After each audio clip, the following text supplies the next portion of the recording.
Welcome back to the Blue Lotus, guys. It's a lovely day, isn't it? Yeah, thank you. Our next talk will be regarding music, the human mind and body. This gentleman comes from the Mullen region. He's got a book out, Understanding Sacred Geometry and the Flower of Life, fully illustrated. You can find that in the Woodford store. His name would be Sacred Geometry Web, so give a round of applause, guys.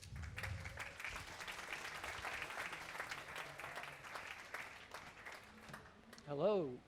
Do we have sound? Yes, we have sound. Fantastic. Hi, Woodford. Imagine some of you know what sacred geometry is. Does anyone not know what sacred geometry is and you're sort of curious just to find out? No, more than a few.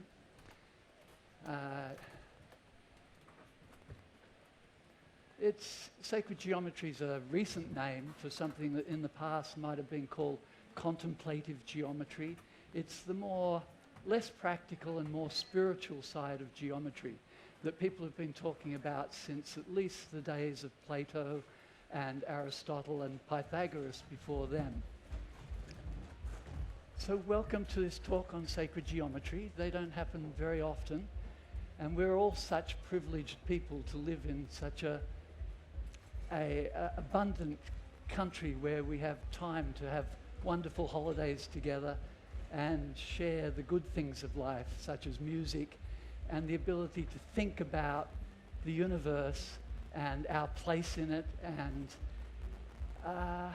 step back for a moment from our busy lives and look at what this place is, what reality is. Because for me, sacred geometry is a look at the dynamics, the basic patterns that are part of the intelligence of existence. Whether you believe in God or don't believe in God, this is a miracle, this place that we're in.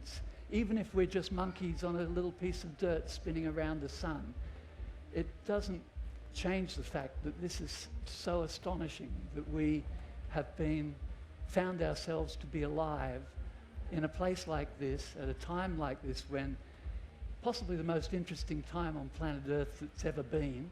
Not entirely good, but definitely interesting, the potentials that are here now that have never been here until now, really. So much changed in the last century. So we're all such privileged people to not be in a war zone and to not be struggling every day to survive and be able to enjoy music. So although my main subject's always sacred geometry, because I've written a book on it and I've been fascinated by it for so long, today's talk will try to focus more on the music. And music is, and widely reputed and known to be, one of the more geometrical of the arts. It's since Pythagoras discovered the relationship between the ratio of lengths of pipes and strings to harmony and what sounds good.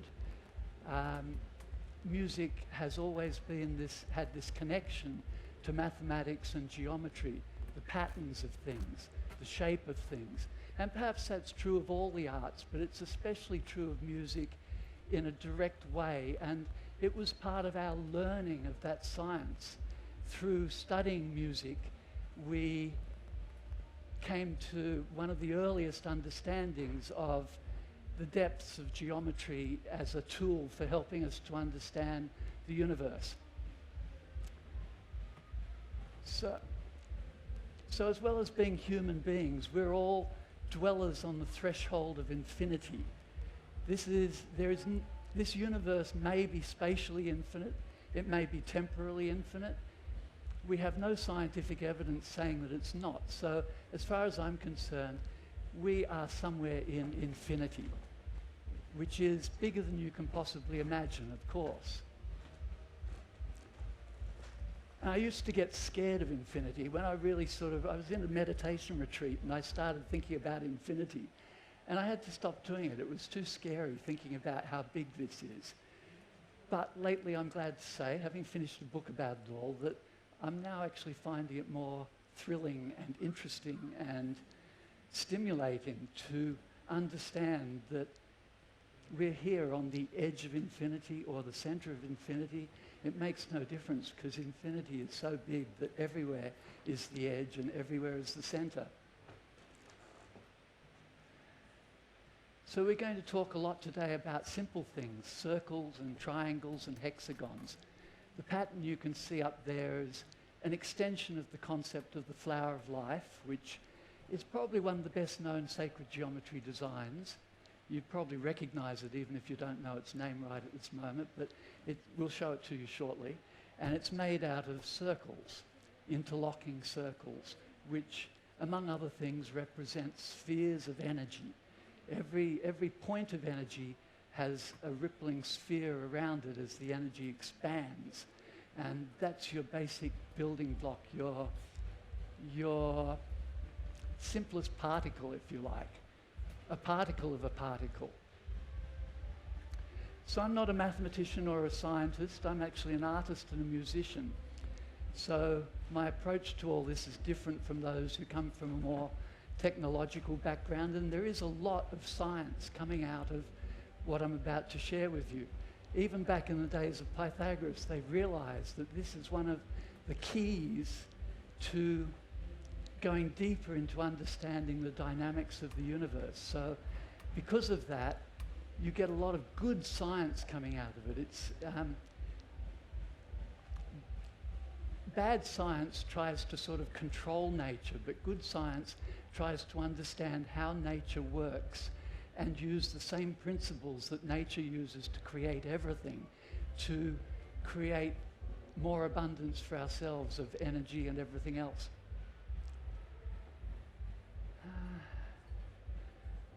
Let's go forwards a couple of slides.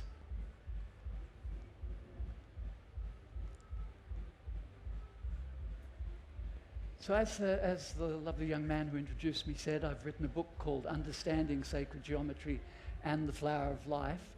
Basically, I was taught some things about that pattern and how it relates to physics and more than physics.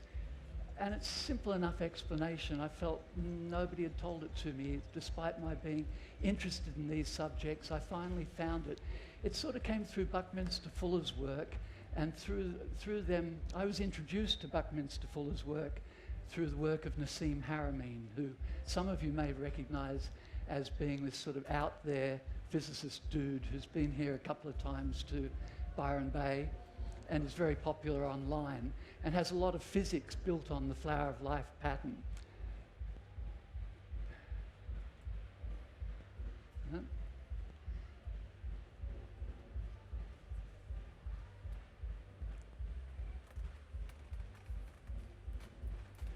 So I'm letting the book flick through in the background there to just give you an idea of what sort of things are inside it. It covers as many subjects as I thought I could do in a small book, because everything is related to sacred geometry if you want to look at it that way. There is nothing that exists that doesn't have an underlying pattern, and those patterns are basically the same simple patterns.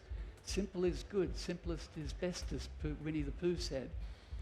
So you find these same basic patterns appearing wherever you look for them, really. So we're going to go over some of the basic ones, especially circles and triangles. The circle is the simplest form. It only requires a radius to define it, really. You've got a center point and a distance, and you create a circle. And the circle is the 2D form, but the 3D form of the sphere there's many ways of looking at why it's the simplest form. It's also containing the maximum amount of space for its boundary. It's stretched to its limit where every possible space has been crammed into that boundary.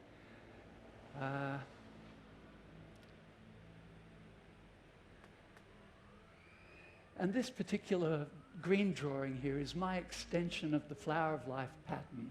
So you see that this pattern repeats itself at all scales. You can put smaller flower of lives inside bigger ones and create fractal patterns like that.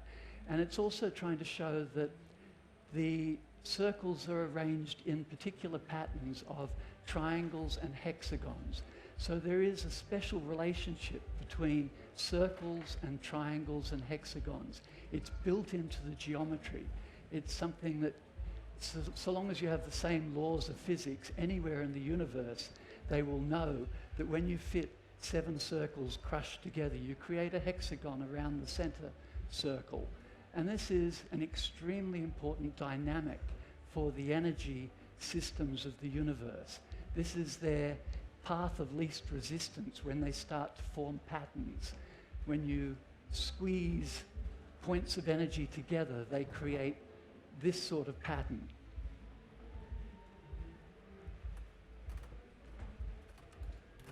So I call this the garden of life as the extension of the flower of life.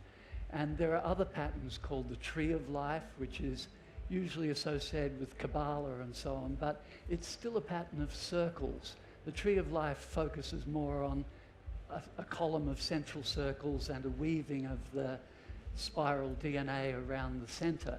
But all of this exists as part of the flower of life pattern, as we'll see. And one of the other levels at which you can take the flower of life is that it's a waveform. That let's open the curtain and begin the show, because it seems like we've got a great audience here now. So here we have the flower of life, for anybody who was still wondering what it actually was. It's such a simple pattern of circles. You've got a central circle, and then you've got 6 circles touching it around the outside to make a hexagon. You can't make a pentagon like that. You can't make a septagon like that. 6 circles do this. So circles do hexagons. And this is one of the primary realizations of sacred geometry, I would say. And yet, surprisingly, I hadn't read that. I had to sort of learn that, and that's part of why I wrote the book.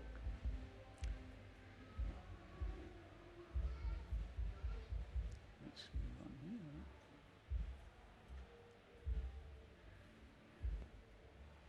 So these patterns connect to the source of reality. When the vacuum starts to make matter, it makes it using these patterns. I'm looking for some way to put it to sort of explain that these connect to the source of existence. Their connection is there because they're the first patterns that come into existence when you have an energetic field. And then inside the flower of life, I've accidentally already added the dodecahedron. Some of you will be familiar with the 5 Platonic solids. Few people nodding. Are some people totally unfamiliar with the 5 Platonic solids? Okay. If you want to make a symmetrical shape, and symmetry is another one of the keys to understanding reality, then there are 5 straight line shapes, and only 5, that are totally symmetrical in the sense that every one of their faces, every one of their lines, every one of their angles is identical, and they're convex, and they all fit inside a sphere. Here's the second one, it's called the Octahedron.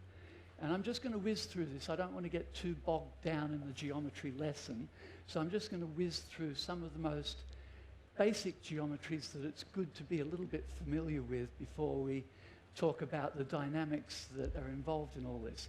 So thirdly, we have the tetrahedron, which is the 3-sided pyramid made out of equilateral triangles. Then we have the icosahedron, which is made out of 20 equilateral triangles. And then we have the cube, which everybody understands. And the cube's in many ways the easiest to understand, especially for us that grew up in a right-angle society where buildings are all made in right angles. Buckminster Fuller thought triangles were they're stronger. They don't collapse when you put pressure on them and so on. But the triangle and the square and the pentagon are the 3, 4, 5 are the building blocks of a lot more than that. Almost everything else breaks down into structures that are 3, 4, and 5. 6 as well, but 6 is just 2 3s interlocking. And beyond 6, you start to get so complex that you're not in the basic forms anymore. It's like 7 is the doorway out beyond the basic building blocks into the more esoteric levels. So beyond the Platonic solids, this is the Platonic solids inside each other. This is Kepler's map. He was trying to look at the orbits of the planets and explain them as being the distance from the sun of these solids nested inside each other, because they do fit inside each other beautifully, which even to me, having studied them for so long, is not intuitively obvious that all the basic forms would fit inside each other perfectly, so that they touch each other's faces when they're arranged at the right size. Kepler eventually gave up, but there's still a lot of people online trying to find a geometric pattern like this to the distances of the planets around the sun, the orbits. So I've jumped here to another really important shape. When you go beyond the sphere, if you have a sphere that's spinning not on its axis but spinning around something else, like the Earth going around the sun, then you create this toroidal shape. This is a torus, which not everybody knows what a torus is. You can call it a donut, but it's more truly an electromagnetic field. It's a spinning shape. And this is another one of the key dynamics of existence. It has this unique way of rotating within itself that's called poloidal rotation. I didn't know that word until a few weeks ago, but that's what you call the way a smoke ring spins upon itself as it moves. And it's the only stable waveform in three-dimensional space that it doesn't need a container. You can just blow a smoke ring and it spins as a standing wave without breaking up. There is no other shape that does that in 3D. And one of our oceanic friends, or maybe two of them, have discovered this unique property, and they've learnt how to actually blow bubbles that don't rise to the surface. They blow these toroidal bubbles to play with, because they obviously are amused at least by this standing wave that they can create, and they can even break it and make it smaller. It's totally astonishing what these guys do playing with the torus. And the bubble doesn't go up. Look at it. It just goes wherever they're directing it. Quite miraculous, and not much science around that yet.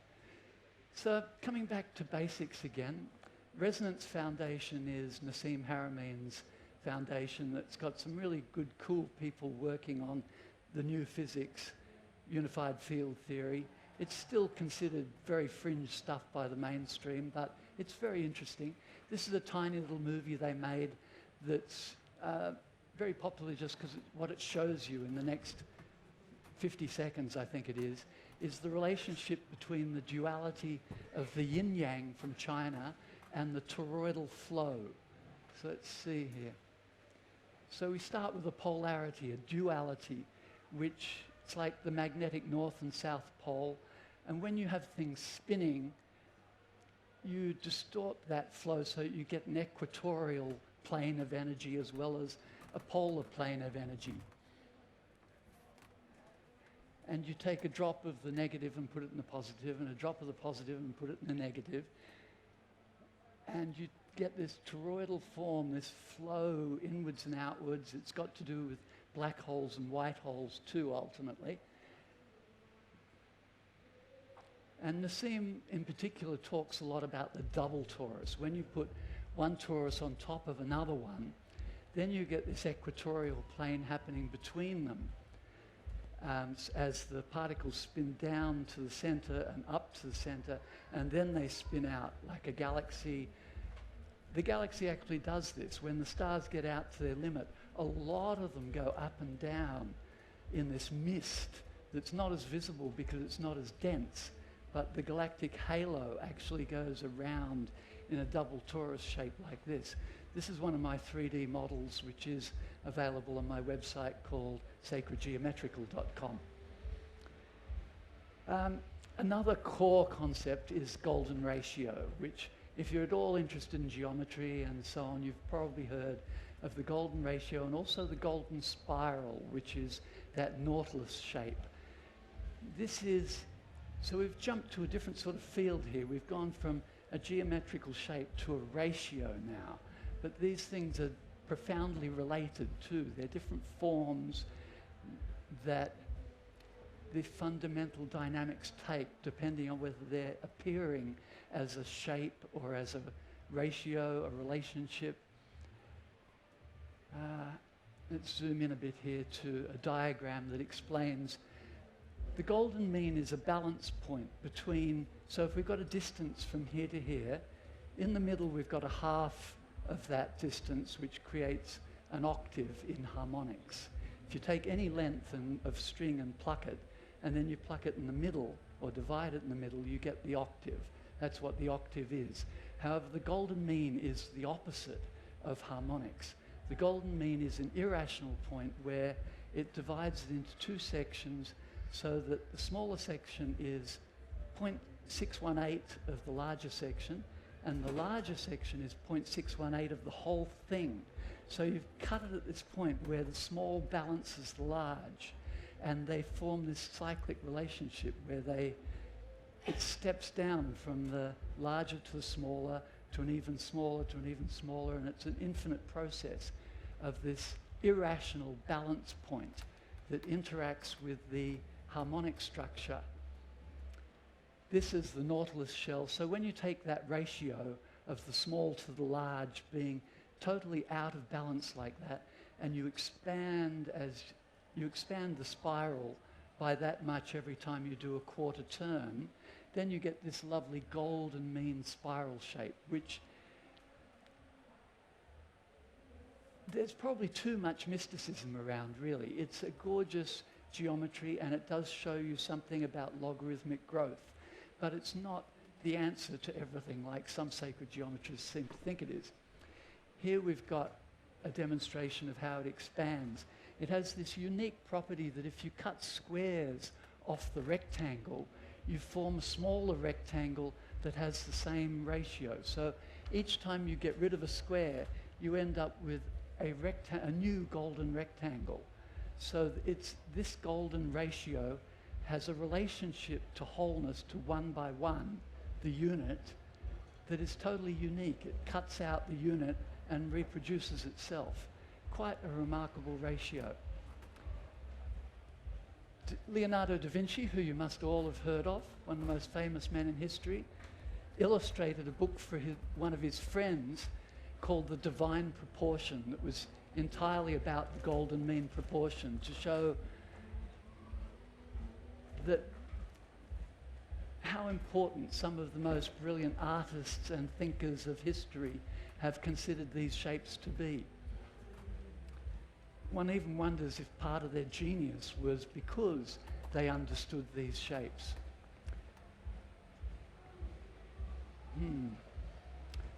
Okay, I'm going to take a jump now from geometries which were fairly easy to understand. I'm going to introduce you to the hypercube, which, if you've done any mathematics, that's not a big problem. But if you haven't, I know people all go glaze-eyed and totally don't understand what I'm talking about when I start talking about higher dimensional geometry. But it's a thing. It was invented in about 1800, and a whole generations of geometers went, wow, you can do higher dimensional geometries, and actually learn to categorize them and explore what is possible when you add a fourth dimension, as well as think of the cube as a three-dimensional thing. And now imagine that it has another dimension that you can't point to, because we're in a three-dimensional space. So wherever you point, you're pointing to one of the three dimensions. You've got to point outside this entire three-dimensional space. And computers have no problems with this. They don't even construct a three-dimensional space like we do. We're turning this reality into three dimensions, plus time being related to it, of course. There's a whole story of why many people go, time is the fourth dimension. Time is a fourth dimension, and it's very valuable to look at it that way, but there is such a thing as a fourth spatial dimension, and in fact there's such a thing as an infinite number of spatial dimensions. And string theory uses 10 or 11 of them, and most of modern physics requires that there be at least a mathematical model of more than 3 or 4 dimensions. So to illustrate that a little bit for you, we go from the point to the line to the square to the cube. And then the cube has to leave this dimension and make a new cube. And we fold back down to the point again. Here it goes again one more time.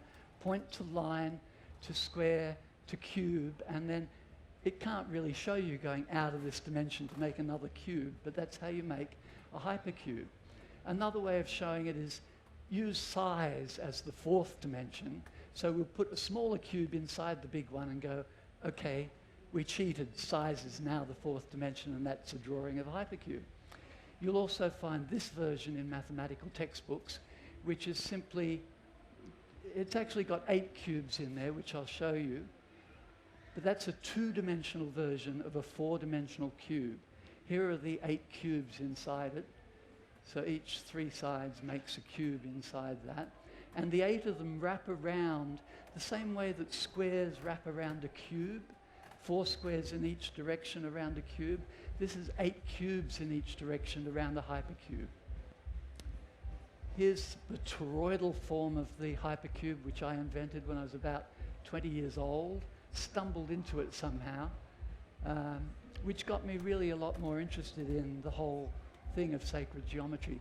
They seem to talk to you. It's a bit like crystals. It's like once you start working with them, you find that they download information to you occasionally. It's, if it hasn't happened to you, that might sound a bit cosmic, but I think all the sacred geometers I know would probably nod their heads and say, yes, it happens to me too.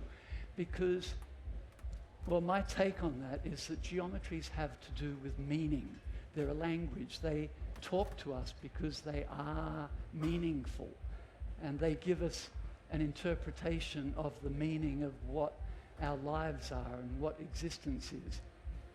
This is probably the most famous sacred geometry picture in the world, of course by Leonardo da Vinci, and there's a lot of sacred geometry built into it.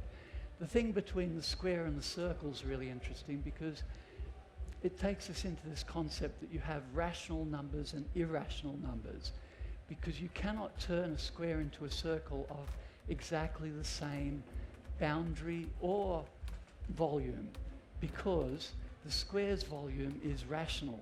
You just multiply this length by this length and you get the volume. The circle's volume is an irrational thing called pi, and there is no way for you to link the irrational to the rational and convert them into each other. So yeah, Leonardo da Vinci was obviously a sacred geometer too. Can I have a time check? How long have we got? 25? 35. Oh good, we're doing okay then. There's so much to talk about. I mean, sacred geometry is such a big field, and the second half of this talk is going to be more focused on music, as I promised. Let me just see what's coming here. So I thought I'd make this a bit easier to see from the back there by making a negative of it. And then I thought, well, this is a 2D version showing you the proportions, and he has worked very exactly with the proportions based on earlier work by a Roman architect who wrote about the proportions of the body, which takes us to mentioning that if you go to Wikipedia about sacred geometry, it says that it's all about building cathedrals and the geometry that was used for temples and cathedrals, basically. And I'm going to go into that Wikipedia article soon, have another go at editing it, because I think that sacred geometry is so much more than that. It's just not maybe fully recognized, but it's the best name I have for the Western esoteric tradition that says that there is something profound and spiritual about this knowledge that comes to us through the ancient Greeks and from the Egyptians before them and from the Vedic societies in the East before that. But when you move from 2D to 3D, things get a lot more complicated and start to take on a life of their own, and before you know it, the proportions of the Vitruvian Man have grown into 3D and taken on a life of their own and gone to Woodford, and they're just having fun and they don't want to know anything more about geometry. That's enough for one day. So let's come back to the real simple things again, circles.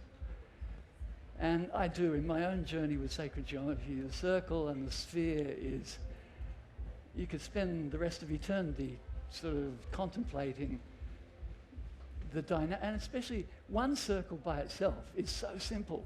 But when you put them together with other circles, you get the beginning of all the patterns starting to happen. And that's what the Flower of Life is about. It's showing you that from just basic circles, you can start to generate all the patterns that underlie subatomic physics and the basic symmetries that underlie great art, and the basic principles of interconnectedness that underlie real spirituality. This is to do with the interconnected matrix of meaning. And let's see. This is the page on simplicity from my book, which just honors how important it is that we're working with the simplest patterns. You've got to, it's like working with the smallest subatomic particles, because you're going, simplicity is purity, it's clarity. It's, Leonardo da Vinci said, simplicity is the ultimate sophistication. It's so easy to be complex, it's so hard to be simple.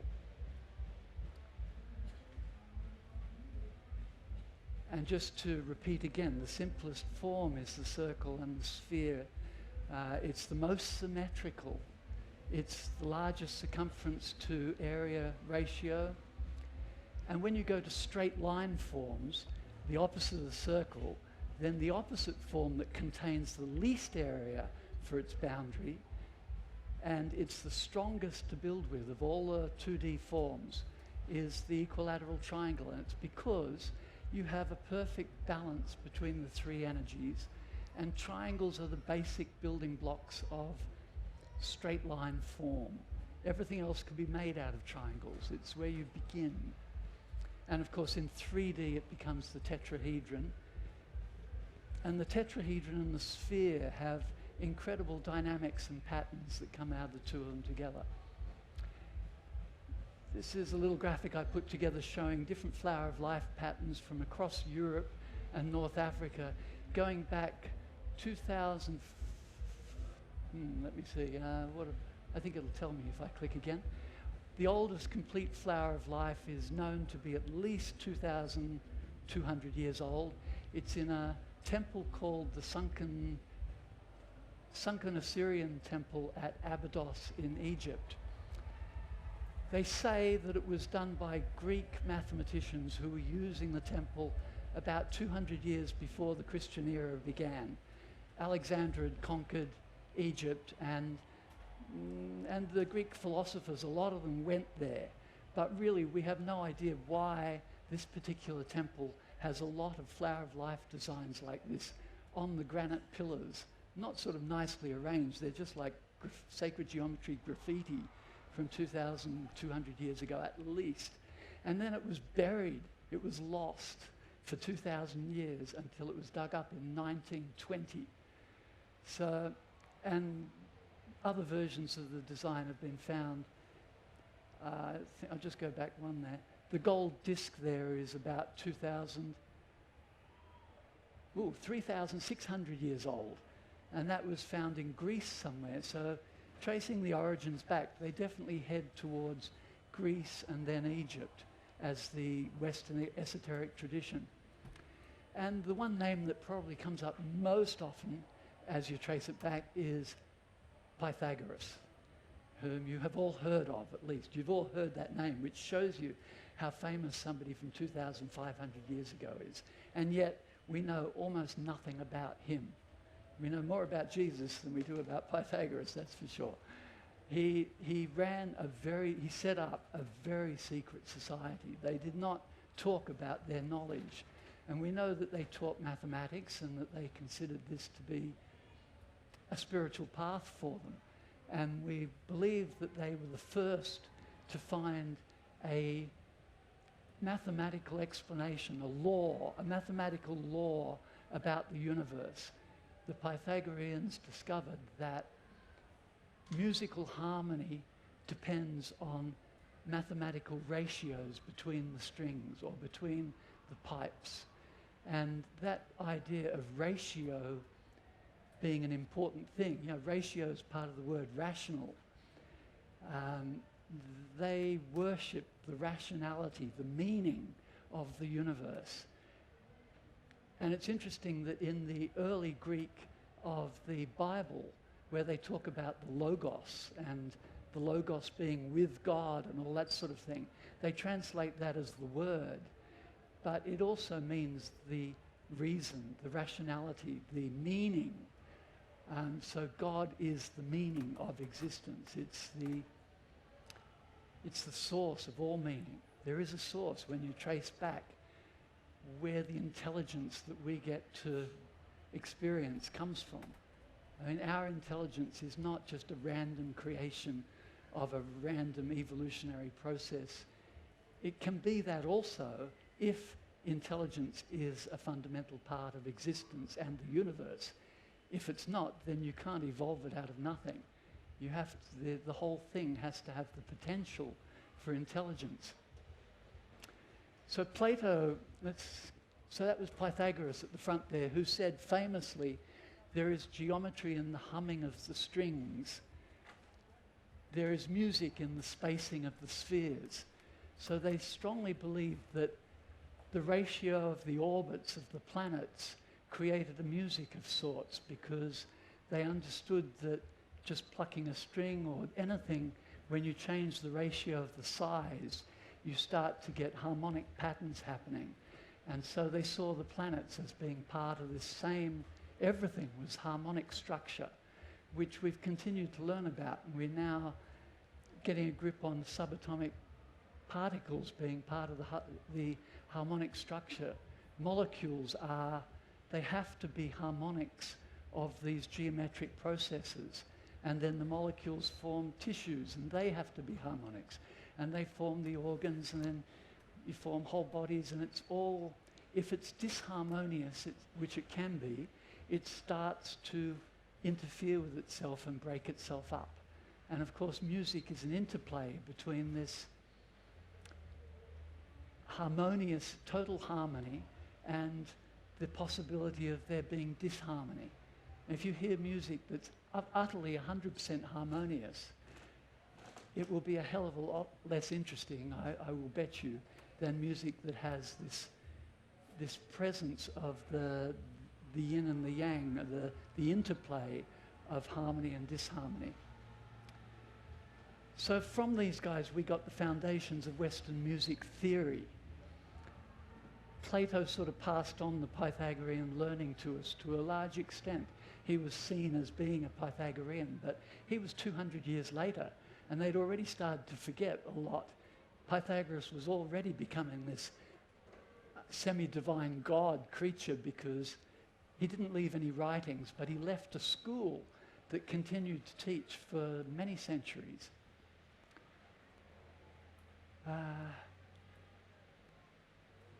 Let's zoom in a little bit further. Oh, okay. So while we're mentioning Pythagoras, we also have to mention the one thing that every school kid learns about Pythagoras, which is this theorem about the right-angled triangle and the square of the two sides being equal to the square of the hypotenuse. You all learned that in school, I'm sure. I had no idea how that's probably the most useful thing that human beings have ever realized about geometry. From that, you can figure out almost all the other shapes. You use it to measure them. You use it to measure points once you have coordinate systems.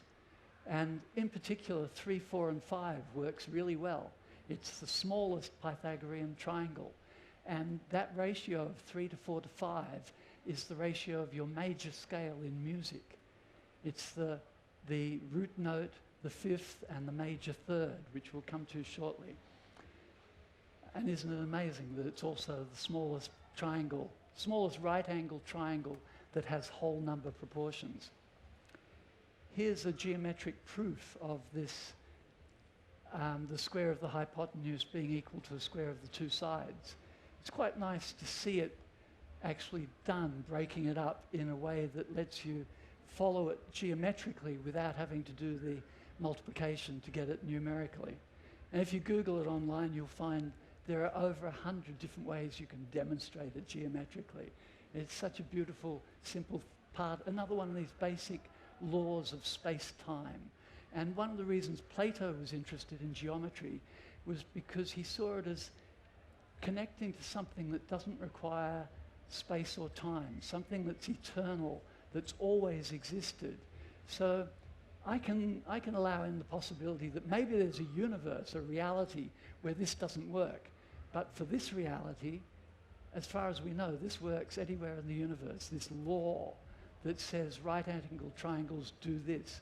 And these mathematical laws, they're part of the nature of space and time as we know them, but they may also be eternal, and they may also be totally universal. We don't know. But it's certainly interesting to contemplate whether beings in another galaxy who start to understand the universe, will they find the same mathematics, or will they find a different mathematics that we can still understand? Or is this a purely human understanding of reality? So zooming in a bit further to Plato and Aristotle, who were 200 years and 250 years after Pythagoras, they formed this sort of duality. Plato was a mystic who really got into this idea that there's an eternal world, that everything you can touch or name, and even our thoughts, our ideas, are all reflections or shadows of that eternal realm that transcends time and space. And these ideas were hundreds of years before Christianity and the Roman Church was highly influenced by the Greek philosophers and their exploring of the idea of infinity, the idea of the one, and the idea of eternal forms or eternal ideas. So Plato was an idealist in terms of philosophical schools. And his student Aristotle, who was seen as being they became a duality, a polarity, at least in our society's understanding of things, because Aristotle, although he was Plato's student, decided that instead of trying to study this immaterial reality that we believe we can't even touch, it's beyond our conception anyway, why don't we study what's actually here and categorize everything and see what it's made of? And he was basically the first scientist. He started the whole concept that it's more important to study the material world and how it works than to study spiritual perfection that we can't actually grasp anyway, and we'll probably never attain. And you can see both their points of view, and their points of view have been a dialogue within Western society for ever since then. We never forgot that argument going on. It's gone on between the church and scientists over the last few hundred years as well, as you can clearly see. So for me, sacred geometry is a bridge between spiritual understanding of reality and material understanding of reality. I really think they're extreme poles, and we need to go back to the point where they were unified. It's only a fairly recent phenomena that you can sort of trace back to Plato and Aristotle that made that apparent duality. So before we move on from basic music theory, here we have the circle of 12 notes, the 12 semitones that take you up from a note to its octave. And understanding what an octave is another core geometric concept. An octave is when you have two different notes and they're not the same, then the note that will sound best with your first note is an octave up or down from that first note. And that's because their waveforms totally interlock. When this octave, do, meets the do, re, mi, fa, sol, la, ti, do, when you play the do and the do at the same time, they're actually part of the one note.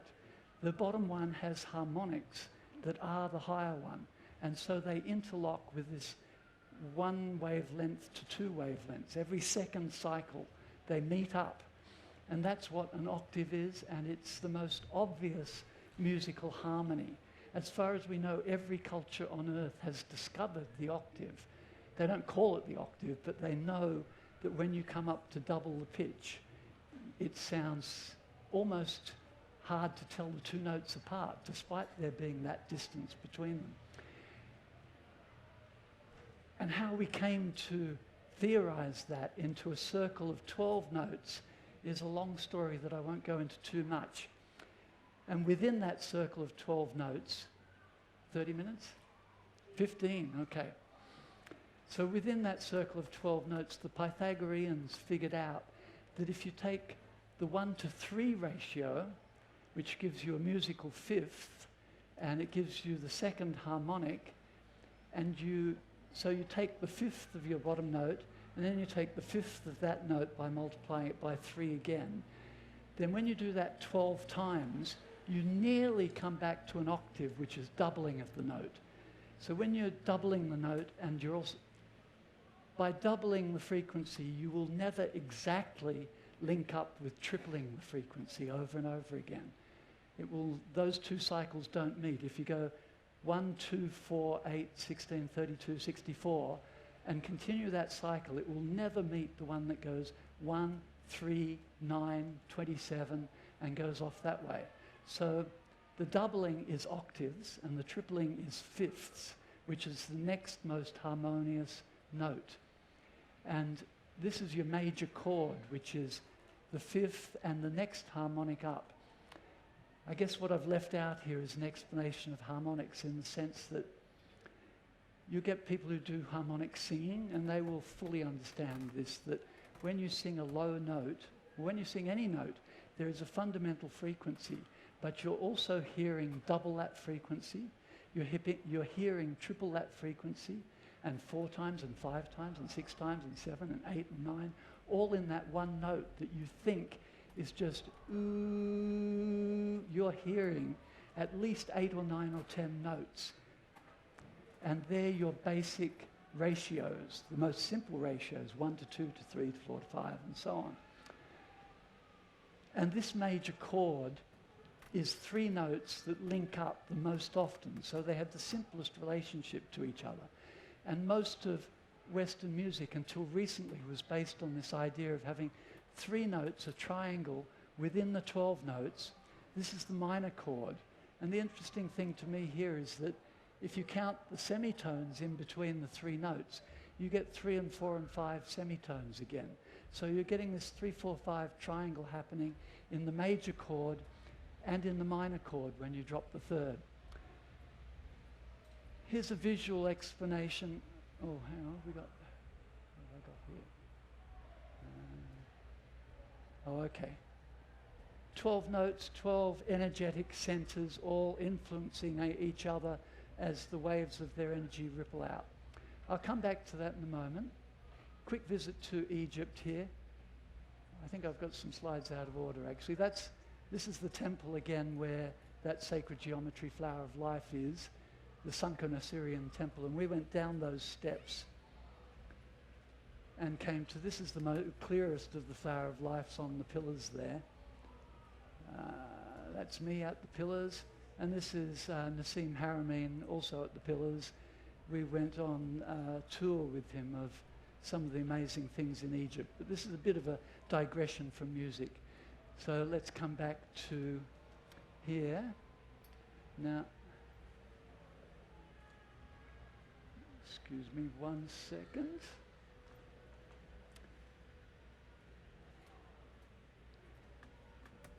So coming back to the energetic nature of the flower of life and the waveform nature of it, because these petals are also waveforms.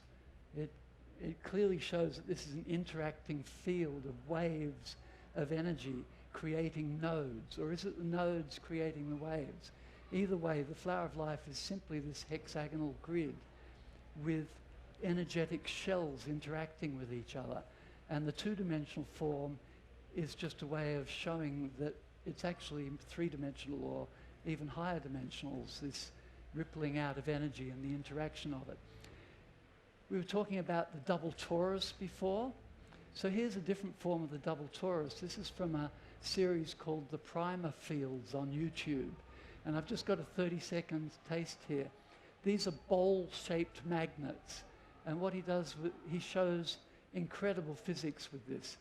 So we're looking down into one of the bowl-shaped magnets, and he's flicking non-magnetized steel balls into the electric field. And notice that they attract each other, even though they're not magnetized, but they also repel each other. They've got a distance that they want to sit from each other. And this is what every subatomic particle has, dynamics like this, where there's a certain degree of attraction till you meet the boundary where the attraction and the repulsion are balanced, and you find a stable position within the geometric energetic fields, especially when the numbers are balanced like that. That was 5 around 5. And I think we've got one more ball to go to create the entire flower of life pattern within the electromagnetic field as it flows. And we overlay let's go, hang on. Overlay the flower of life pattern on it so you can see that. So that's called the primer fields. He does incredible physics with plasma and the magnetic balls that he's got there, and he gives away the whole information. He says he's doing this because the information gets downloaded to him and he puts it out online. And he says people don't want to hear that. They want to hear that he's figured it all out as a scientist. I like this guy. Another take on that same thing of repulsion and attraction. This is another person's work. His name's Gerald Pollack. He wrote a book called Cells, Gels, and something about life, the fourth state of water. So they discovered that at the boundary between water and another substance, it forms a thin layer of negatively charged water. The boundary of the water becomes negatively charged. It forces out all the impurities into the bulk of the water, which becomes positively charged. And they call this boundary, they call it easy water, exclusion zone water. This guy's a professor at a university somewhere in the US. So this also happens at the boundary of every particle. It forms a very small, negatively charged field around itself as it pushes out the positively charged particles. So the area beyond that boundary becomes positively charged. And this happens around every drop of water in the sky. So when you get two particles like this, because they're both negatively charged, they would naturally repel each other.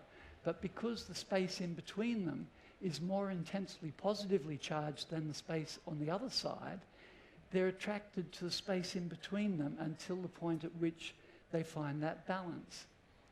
And this is how clouds are formed in the sky.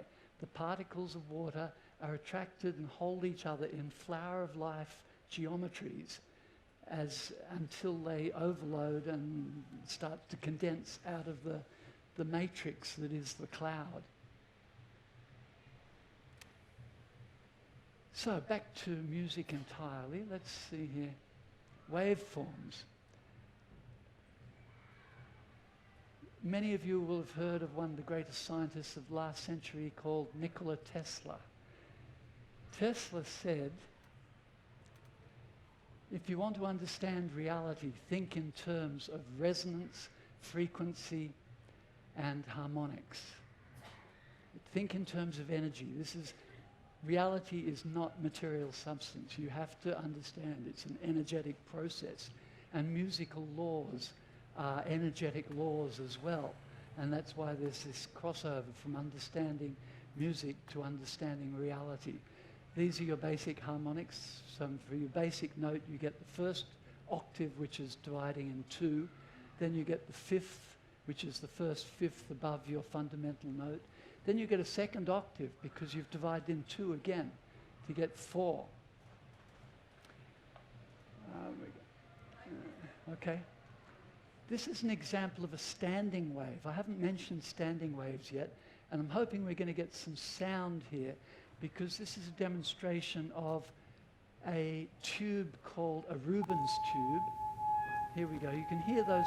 This is a speaker making a wave, and you can see that the gas in there is being pressed out by the waves. and the waves are standing in the length of the tube. And when he hits a frequency where it bounces off in whole numbers, then it creates a waveform of a whole number of waves. And in between those points, it all dissolves because you can't have 3.5 waves. You've got to have a whole number to get a standing wave. So I want to show you a couple of other things about the power of sound and the power of movement. Here's another good demonstration of the power of sound. This is a Russian experiment. I saw it done at a science fair. At first I didn't believe this. This is sound lifting heavy rocks by the interlocking of standing waves again. You have to make a wave. You gotta love that. Here's another example of the standing wave picking things up. There's a speaker. It reflects off a plate at a right, so the frequency divides that space into an exact number of wavelengths. Here's showing you dry ice. The smoke from the dry ice is showing you the crests and troughs of the sound.